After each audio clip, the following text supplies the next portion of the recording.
অটোর গল্পটাই একটু অন্যরকম। ঝড় জল ঘাম পেরিয়ে আসে লম্বা লাইন, তারপর গাদাগাদি করে বসা। আর খুচরোর সমস্যা নিয়ে তো গোটা একটা উপন্যাসই লিখে ফেলা যায়। কিন্তু একটু পরে যেই তুমি তোমার মুখটা বাইরের দিকে বের করবে, অমনি ম্যাজিক শুরু। অটোর হাওয়াতে দুঃখ ভুলিয়ে দেওয়ার ওষুধ আছে, আর কিছু মাথায় আসে না তখন। বসের চিৎকার, মাসের শেষে পকেটে টান, বাড়িতে টাকা পাঠাতে হবে, পছন্দের জুতোটা উইশ লিস্টেই পড়ে আছে, কেনা হয়নি এখনো। এই সব ব্যথাগুলো তখন একটুর জন্য হলেও কম হয়ে যায়। আর সাথে কাকুর প্লেলিস্ট তো আছেই।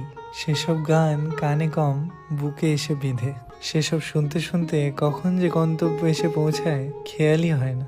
এই সেদিনই এমন এক কাকুকে পেয়েছিলাম, বলছিল কলেজ লাইফ ফুটবলের ছিলেন, কিন্তু এখন জীবনের কাছেই 4-0 হারছেন।